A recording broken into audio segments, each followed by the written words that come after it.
Hi, do you know what is the most searched query on Google? It's not IPL or Bollywood. It is, what is wrong with me?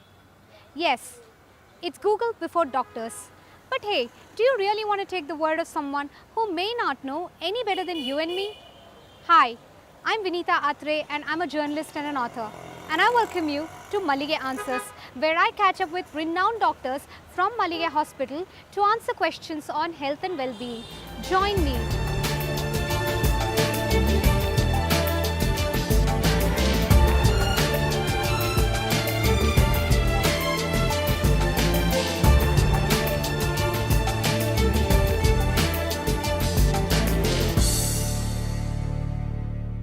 Hi, like for most people, my most favorite person in the family is actually my grandmother. But we don't always see eye to eye. You know, for her, every health problem is actually a stomach problem in disguise.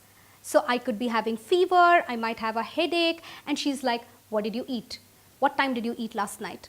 And I'm like, hey, I have a headache because I pulled in an all-nighter at work last night and it has nothing to do with what I ate. But she doesn't agree. And I thought she was really wrong until I started having a chat with one of the most renowned gastroenterologists. And he said, Vineetha, your grandmother is actually very wise. A lot of health problems are actually stomach problems. And in fact, we ended up having such an illuminating conversation that I decided to have a complete series focused on that. I'm Vineetha Athrey and welcome to Mallige Answers. And without much ado, let me introduce you to the gastroenterologist I was talking about, Dr. Dheeraj Karanth. Welcome, doctor. Hello.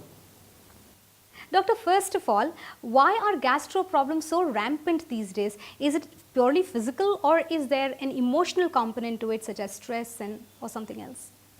Well, there are many diseases of the intestine. A few of the diseases, at least some of them which are very common, are related to workplace stress, personal stress, as well as, how much people sleep, how much of their lifestyle is good. So, most of the common non-lethal or problems which cause day-to-day troubles are related to the lifestyle of people and how much mentally healthy they are.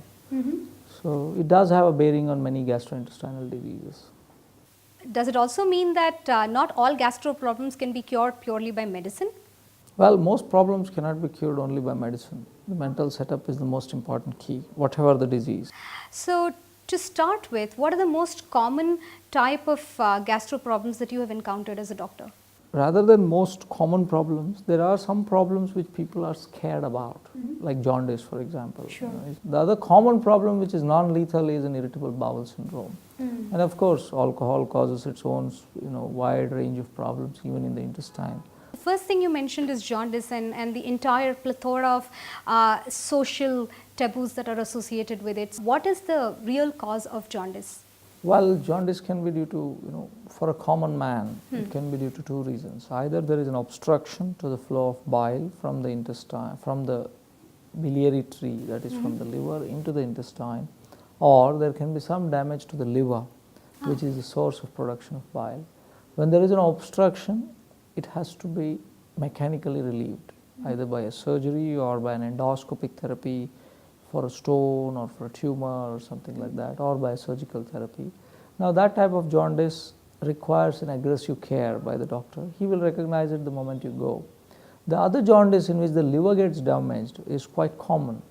Most people in India would have experienced an episode of jaundice as a child, which is a viral hepatitis, which is a waterborne disease, and most people experience. Of course, nowadays you have a vaccine. So when you say liver damage with hepatitis B, is it a permanent damage? Is it something to be worried about? Well, hepatitis B is a different type of hepatitis than the ones that you see in childhood. Childhood jaundices are self-limiting, waterborne or foodborne diseases that don't need to be worried about, except in a small percentage of cases when they can become bad. Whereas hepatitis B is a problem that needs to be addressed because most people with hepatitis B are silent. You won't know that they have hepatitis B unless you check the blood. Only a small percentage of them, have you heard of the tip of the iceberg phenomenon? Yes. Present with jaundice. And those who present with jaundice are really, to be looked at with a little bit of, fear, because they probably had this virus for a long time and then suddenly they have flared and caused jaundice. But most of them who are silent need to be watched closely to prevent two major problems that can develop from them. One of them is chronic liver disease or cirrhosis, where the liver shrinks. The other one is the development of a tumor called hepatocellular carcinoma, which is a tumor of the liver which develops in people with hepatitis B. Does it mean that hepatitis B can't be cured? I mean, there is no real treatment as such for it? Well, hepatitis B can be controlled, not cured, like diabetes. Oh, so once you contract it, it is there with you for a lifetime. Most people, yes. And this is purely a viral disease, so it is entirely preventable. It is preventable by a vaccine. Right. Vaccines are available. If you look at India, it has introduced the vaccines to be mandatory to all children in the last maybe a decade, whereas the generation that has already contracted it needs to be treated, Right. or at least watched for complications and handled appropriately. The treatment of hepatitis B is not to cure the disease. The treatment of hepatitis B is to suppress the virus, Yeah. keep it within limits so that it doesn't cause cirrhosis or cancers. Thank you, doctor. Keep watching Mallige Answers. We're talking about gastrointestinal disorders.